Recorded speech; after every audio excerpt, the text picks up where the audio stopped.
Good morning. My name is Andrea Lewis Brown, nicknamed Chrissy. I stand here today as an encouragement to all who have hurt, who have had disappointments, who have cried tears, who have experienced losses, and those who have experienced the 50% of marriages that have ended in divorce. I was born 2 pounds 2 ounces in Salisbury, Maryland in 1975, without complications, except that my lungs were not fully developed. That was a miracle in itself. I gave my life to Christ at a young age.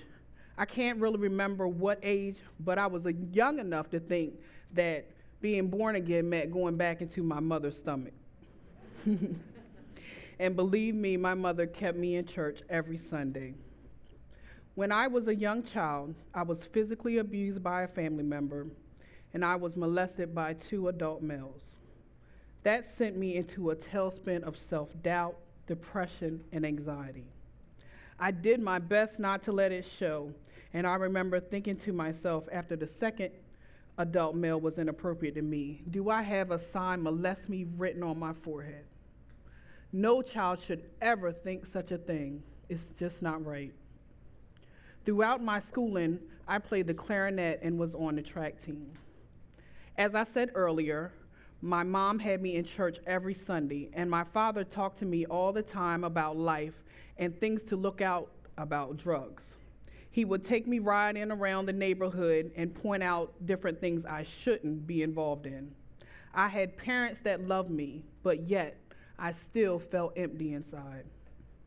Now let me fast forward. I started a relationship with a young man in the early part of 2002, and we decided to live together. Then the unexpected happened. On August the 4th, 2002, my mom passed away. After being in the hospital for a week, she died from complications with diabetes. Soon after that, I got pregnant, not married, might I add.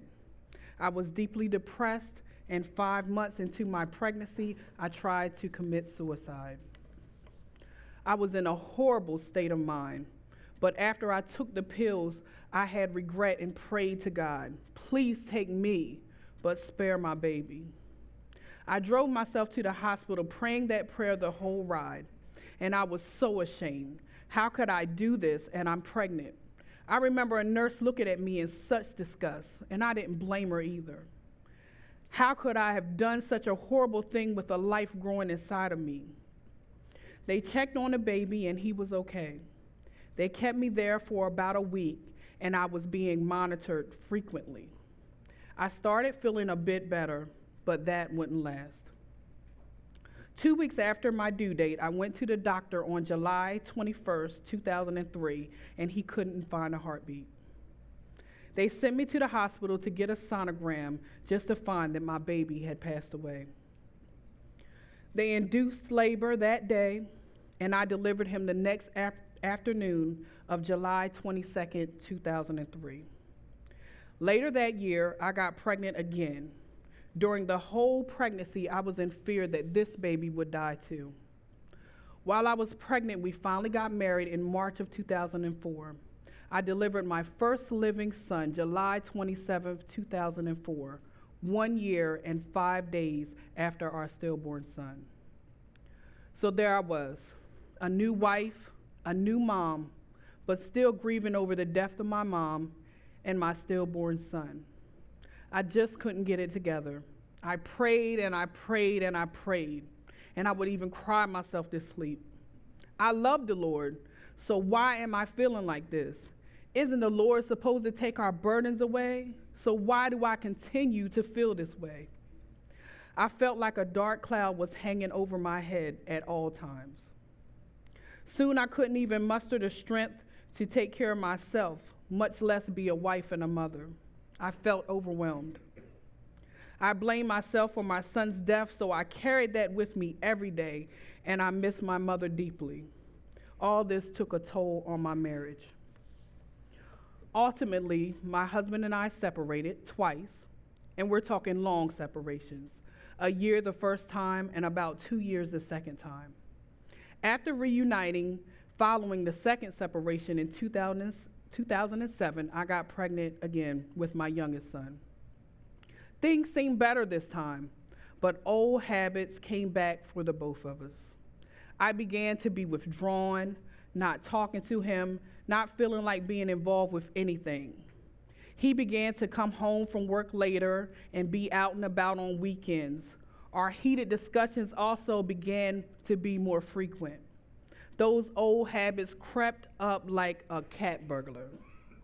We found ourselves right back to square one. So in 2012, he tells me he's leaving, and I said, okay. At that point, neither one of us wanted a marriage. He moved out in June of 2012, and we were divorced in October of 2013. And in that same year, I lost my brother in December. So to recap, I lost my mom, my son, got married, then separated, got back together, then separated again, got back together again, separated a third time, then got divorced. Then I lost my brother. Needless to say, a whirlwind of emotions flooded my being. I promised myself after the divorce and the death of my brother that this time I will not lose sight of God. That no matter what, I'm going to stay in communication with my Creator. I started changing how I thought about things. I started thinking on scripture that He causes all things to work together for the good of those who love the Lord and who are called according to His purpose. And lo and behold, I started getting better. There is no way I could have gone through all these things and it not be for nothing. I knew deep down there has to be a purpose. There just has to be. If God is real, and I knew He was, because He would show me glimpses of His love in the midst of all that pain and suffering, so I knew deep down there had to be a reason. I began to realize just in the last few years that I am fearfully and wonderfully made, and everyone is. You are, I am, we all are special and beautiful. We all are loved by the Creator of this whole universe. When those negative thoughts begin to try to take root in my mind, I begin to look at things differently. I begin to look at them in a positive manner and try to find the good in every situation. When my mind tries to go back to the old way of thinking, I just counterattack it with the truth. The truth that all things do work together for our good. I know that whatever I go through is going to be all right, even when things look crazy. God has His gift of peace and joy for each and every one of us. God is a gentleman, but He will not force anything on us we are not willing to receive. So I just say, open your heart and seek the truth in all your situations, and you can find peace. I stand here today as someone who knows her worth, who is now not apologetic about what has happened. I know now that it was not my fault that all these bad things happened to me, especially in my childhood. I understand now that when people hurt you, it is more than likely because they were hurting. They did to me possibly what was done to them. Now that doesn't excuse their behavior, but that understanding alone has helped me. Now I feel that if I went through all that to be able to help uplift, encourage, or help change one person's life, then all that pain and disappointment served a greater purpose. I'm good now. Through all the hurt and pain, I have gained the peace that surpasses all understanding that I read about in the Bible and heard the preachers preach about all these years. But don't think for a minute that the peace that I've gained and joy that I've gained doesn't get tested. It does.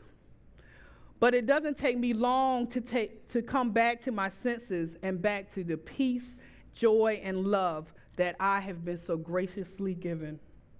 I now see myself as skillfully and wonderfully made, and I now see others that way as well in spite of all our shortcomings.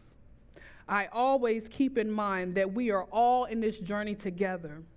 I'm just one piece to this big puzzle called life. So if I could leave you with one thing, it would be this: whether divorce, family issues, hurts, disappointments, whatever the case may be. If you will seek, and I mean really seek the truth, God will bring you the answers or the people you need to help you.